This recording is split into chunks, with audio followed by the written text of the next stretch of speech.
are moms, daughters, sisters, friends, and wives. There are also CEOs and heads of state. On today's show, we will have a candid conversation on what it is to be a woman in the 21st century. Joining me in this discussion is Ms. KorrieSilver. She is a powerful Canadian businesswoman.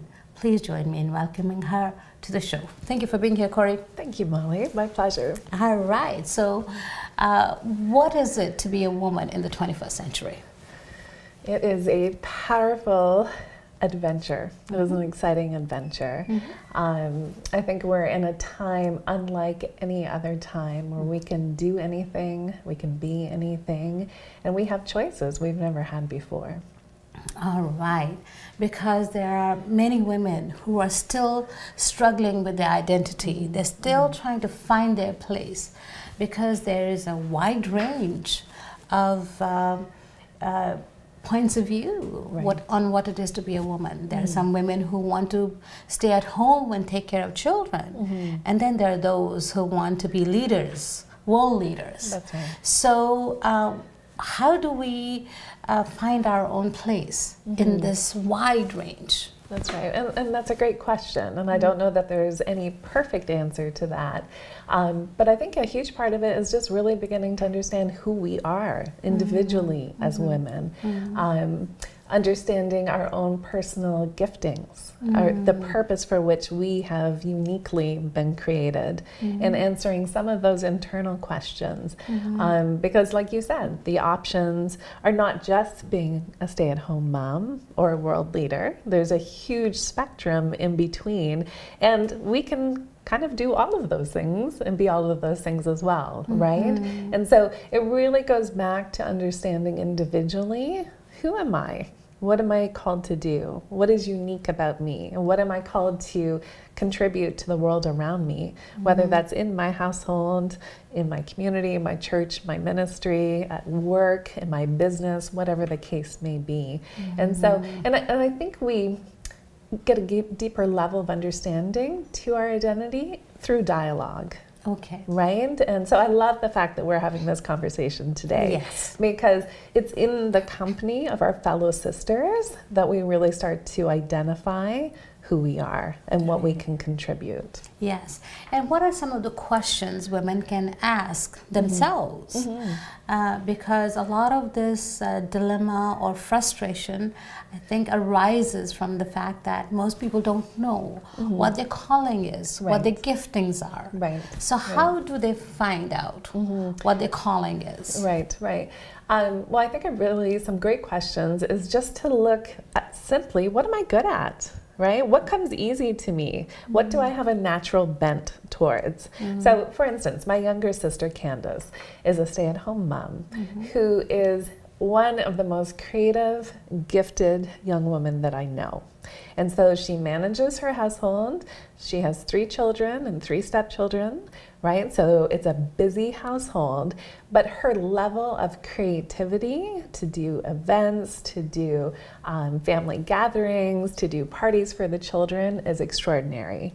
So me, being the businesswoman, I'm always trying to turn this into a business concept for her because I'm like, oh, this is a natural gifting that you have. Let's find a way where you can monetize this gifting, stay at home where you're creating so much value for your family, but also have an income stream that provides you with some independence, right? And then I look at my older sister, who is also a mother. Her and her husband run a martial arts studio. She is a full-time nurse. So she's incredibly busy balancing 2 worlds, full-time motherhood, full-time employee, and business owner, right? And again, it's looking at her natural giftings. So she has great administrative skills, she has great organizational skills, and she's able to pull all of those different things together, right? Myself, I'm not married as of yet, so I get to pour all of my energies into business, right? Into the different charitable endeavors that I'm a part of, and that works for me at this season in my life. But there's also planning for when that season changes, because eventually I want to be married, I want to be a mother, right? And so it's looking down the road and saying, okay, so I'm in this season right now. What do I do with the gifts that are in my hands right now that sets me up long term to have different choices? Exactly. So what I'm hearing you say is that we need to look at ourselves and see what it is that we really love to do. That's right. And then it'll be easier for us to turn that into a business endeavor if that is what we were after. That's right. And also these things are not there forever because you refer to it as seasons. That's right. Right? So talk a little bit more about that, Sure. how things can change and they shift. Absolutely. And we should be ready and prepared for it. That's right. And yeah, I use the term seasons more so because there's not necessarily a length of time attached to it, right? It may be a couple of days, it may be a few years, but it's important to know where we're at and what our priorities are in that moment, right? And so, because sometimes we can be in a moment, but we're living in the past or in the future. So we're not really present, right? So the people that need our attention or the projects, right, or whatever that may be, don't actually have our attention because we're too busy either regretting the past or planning for the future, right? And so one of the things I've had to learn as I've continued to grow and hopefully mature in some wisdom and discernment, And she has lots of it.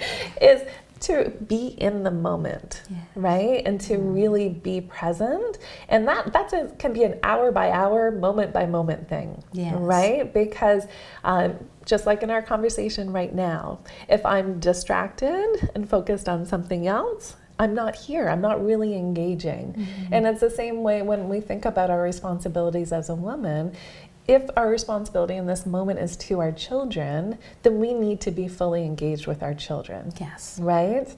But when that moment is done, so let's say it's homework time, we need to move into dinner making time, then we're engaged there, right? The children have gone to bed.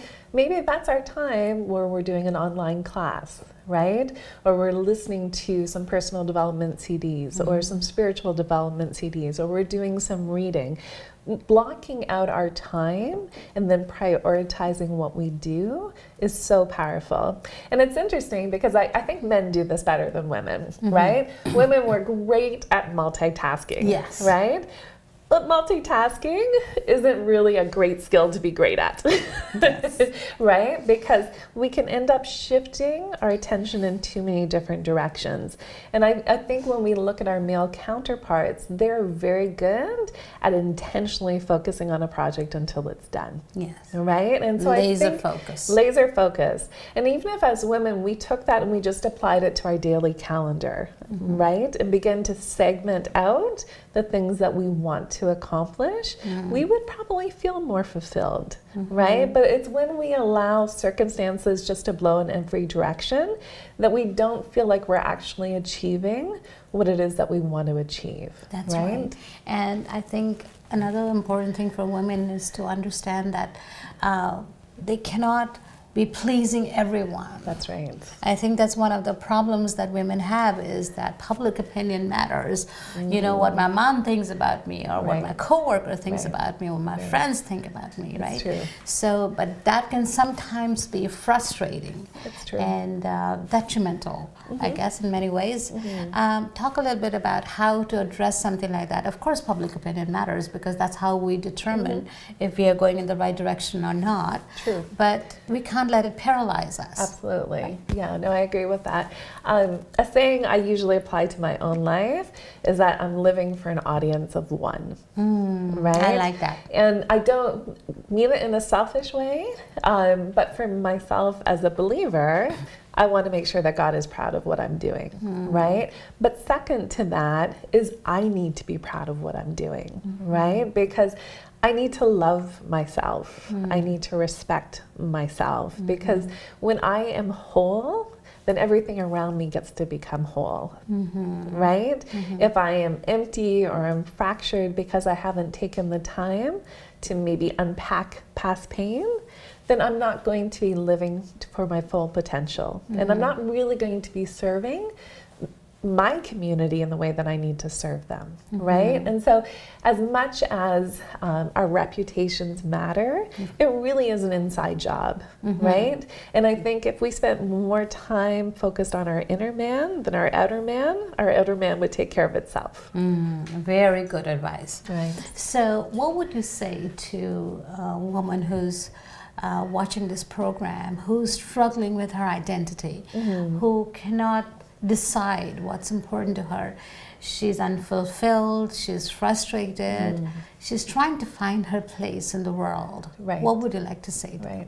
Right. I think the most important thing that I would say is that you matter.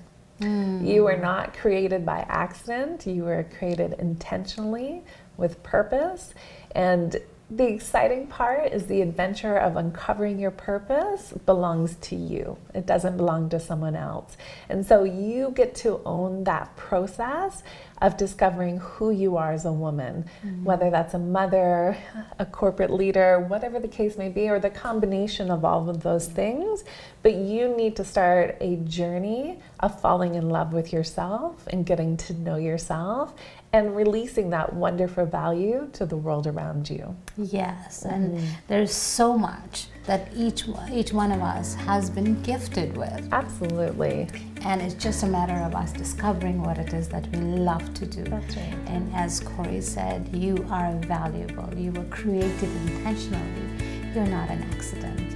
And you have a lot to contribute. So look for that purpose and then start doing it. It doesn't have to be very big or Absolutely. massive, and you will grow into That's it right. One small step at a time. every single day. That's right. All right. Well, thank you so much for being Thank here, you, Korrie. Molly. You're going to have to come back again. I would love that. All right. You don't go anywhere. We have lots more for you. Thank you for being here. Thank you.